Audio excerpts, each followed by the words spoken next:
takes the life's work of a dozen bees just to produce a single teaspoon of honey, which is just about enough to sweeten a cup of hot tea. And when you consider Americans consume more than 400 million pounds of honey each year, that's the work of about 460 billion bees. And all that golden, delicious goodness starts out at a honey farm like this one on the big island of Hawaii. This is about 5 pounds of honey. Garnet Pruitt of Captain Cook Honey Company is a fourth-generation beekeeper. And he relies on the island's natural beauty for the first and only ingredient in his honey, nectar. That blossom is full of nectar this time of year, and the bees come and suck that nectar out and take it back to the hive. Nectar is a super sugary liquid produced by plants. To maximize honey production, beekeepers often set up their hives filled with bees right next to the blossoms. So basically, your bees are nomads. Right. Wherever the blossoms are, that's where the bees go, and that's where you set up shop. We follow the bloom. Garnet, I need you to promise me that I'm not gonna get stung. Fortunately, the bees in these hives have been specially bred to be non-aggressive. But a beekeeper's veil is still a good idea when inspecting the hives. As a further precaution, smoke can be pumped into the hive to subdue the bees. And this doesn't hurt them at all. No. Some people say, why do we have to smoke the bees? Can't you be nicer to them? But that really, it doesn't affect them. The hives in a beekeeping operation like this one are usually made up of a stack of wooden boxes called supers. This hive is home to up to 60,000 bees. We keep going down here, you'll see there's more honey. Oh my gosh, look at that. And more bees.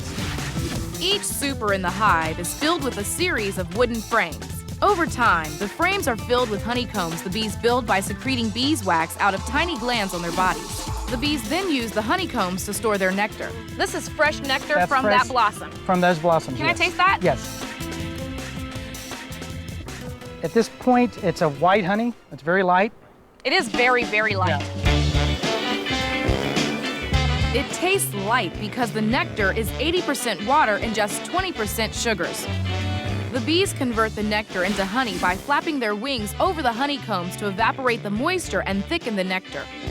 When the moisture content drops to about 18%, the nectar has become honey. The bees then seal off the honeycombs with a cap of beeswax. If we pull this out, you can see that they're trying to fill this up and get it capped. The wax preserves the honey until it's needed for the hive's food supply. What they're doing is they're starting in the center and they kind of gradually move on. When all the frames in a super are fully capped, it's time to harvest the honey. Hey, babies. And that means shaking out the bees. There's no way a machine could tell which supers are ready for harvest, and the remote location of most beehives makes mechanized harvesting impractical. So the work must be done by hand. Beekeepers like Garnet are careful to leave behind enough honey-filled supers to sustain the hive. But the surplus honey is loaded onto trucks for a quick drive to the processing plant. Inside the extraction room, the wooden frames are fed into a machine known as the uncapper. It carries the honeycombs under a blade that scrapes away the wax cap, exposing the honey inside. The beeswax can be sent off to be processed into things like candles, pharmaceuticals, cosmetics, or furniture polish, while the uncapped combs are collected, reboxed in the supers, and loaded into a centrifuge. It's not that heavy. And then just face it this way. That'll work. Okay. And one more and we'll be ready to spin it. The drum of the centrifuge spins, and the centrifugal force pulls the honey towards the sides of the drum, where it then drips down and collects at the base. The honey comes from the centrifuge through the pipe and lands here in the holding tank. The wax that didn't come off in the extractor floats to the top, and the honey rests on the bottom. The clean honey is then poured into 55-gallon drums.